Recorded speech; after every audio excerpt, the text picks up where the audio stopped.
Number 13, Oklahoma, John Mateer, Tory Blaylock, and the entire defense tumbled pyramid or whatever. What's up, kinfolk? It's RJ Young. I am not on a step mill. If this is your first time watching Adapt and Respond, thank you for joining us here. We talk college football year round. If you're into that, go ahead and hit that subscribe button. Like this video and answer the question in the comments below. Did you expect that Oklahoma would absolutely demolish Temple on the road in what is their penultimate non-conference game of the year before they take on a gauntlet run in the SEC? Because yes, we expected that Oklahoma would cover the spread, which I think was up to something like 27 points at one point. But more than that, I wanted to see some things from the offense and from the defense that will make us feel a little bit better about Oklahoma being a top 10 team, a team that can compete for a college football playoff spot. And we got those things. John Mateer continues to be John Mateer, which is to say he plays quarterback like a guy that is always and forever turning a 6-4-3 double play. Like the dude is jump throwing when you ain't got to. I feel like every single time I see this guy, I'm going to get at least one throw where he is stabbing a ball that is going through the hole, turning around, and then launching one back to first base as if it's nothing. He's making some of these things look a little bit harder than they should be, but it's also his game. If it wasn't what he would do every single time, I would really have an issue with it, but I don't. He's still engineered to give me heartburn. But he left the game in the third quarter with about 3 minutes left to go. He's finished 20 of 34 for 282 with a TD throw in, and then also rushed for 63 yards and a TD. I mean, it's a dude that came in averaging 340 yards of total offense in this game. My quick math says that he put up 345 yards. Not too shabby, right? 3 TDs. He's the offense. He's the guy. The conversation around him will continue to be, can he stay healthy? Because he puts himself in harm's way more often than you would like to. This is also getting back to the Kyler Murray conundrum. Do you want him to be Kyler Murray, which is the most dynamic athlete on the football field? Yes. Do you want him to take care of himself? Also, yes. Are those two things mutually exclusive? Not all the time. And you would much rather that the dude sit down somewhere than risk trying to pick up some extra yards and or make a highlight play and we lose him for the season. Because I don't know if you kept watching this game or if you watched this game at all with Clemsoning. You probably didn't notice that as soon as Michael Hawkins went in there, the dude took a sack. And I'm thinking, this is what's behind you, Mateer. This is going to be what Oklahoma is talked about. If John Mateer, heaven forbid, gets hurt, it's going to be like talking about 23 Florida State when Jordan Travis got hurt. It's not the same football team. It's just not that good. It's one of those where he can either win you the Heisman Trophy and lead you to the promised land, or you can simply go back to being as crappy as you were last year. That is the line that we think that Oklahoma's playing with its offense. Now, the defense is better than last year's defense, but last year's defense wasn't that bad. And I think really it's the offense put them in a bad way. Now, this should have been a shutout for Brent Venables and the defense, and I think most people that watch this game would agree with it. Keontez Lewis took a savage hit that he shouldn't have taken because John Mateer threw a hospital ball and got the man absolutely destroyed. He laid down far too long.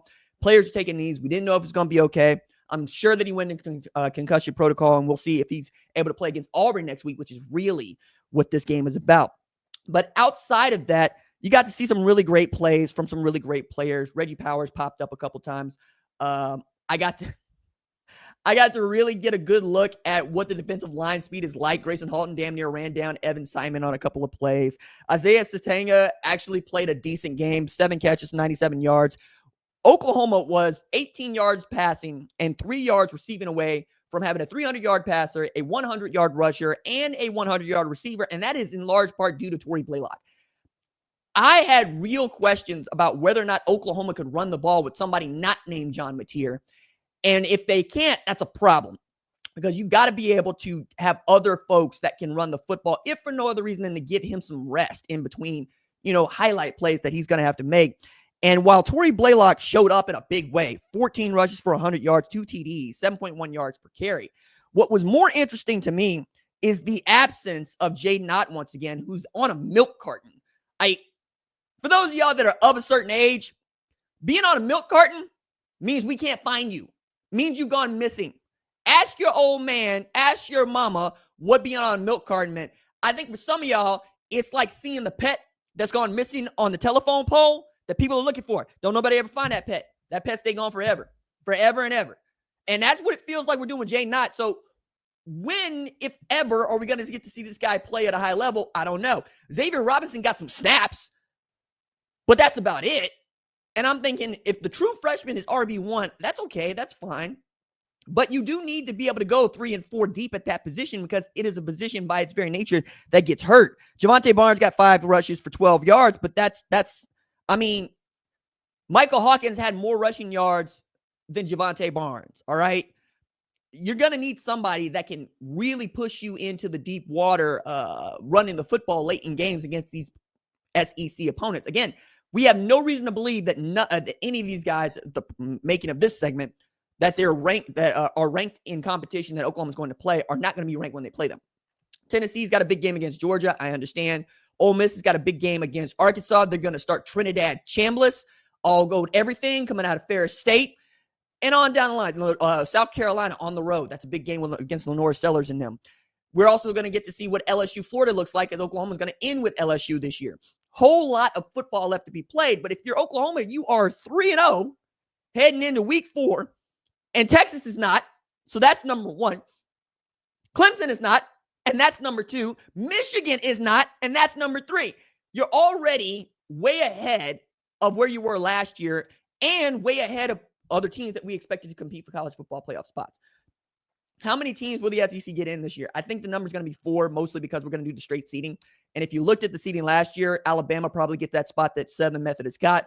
And one of the things that really galls me to no end is that Penn State was able to get to the college football playoff semifinals going through Southern Methodist and Boise State. When they played somebody with some real pedigree that was on their level, they got beat. That's what I think of Penn State. They'll probably be there at the end because I don't know if you checked this out or not. Penn State played Villanova today. I've never seen a program that has benefited more from scheduling like Michigan other than Indiana, right? Like Michigan finally put somebody with some guff on their non-conference schedule, and what happens? They get beat on the road. That's just what happens. Meanwhile, Oklahoma continues to stay healthy. Brent Venables calling a hell of a game. He's coming after the quarterback. He's making the quarterback make quick decisions. And you got defensive backs that can close. You got defensive backs that can shoot gaps. And they're able to tackle and put guys on the ground.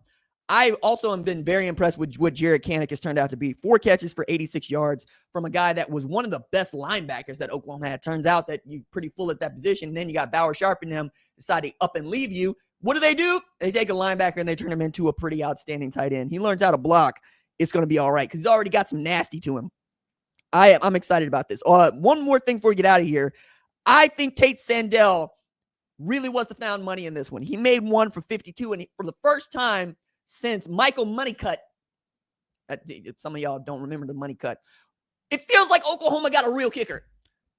Keep putting him in there. 4 extra points, 2 for 2 on field goals, along a 52. Gonna need that later in the season. Absolutely outstanding victory for Oklahoma.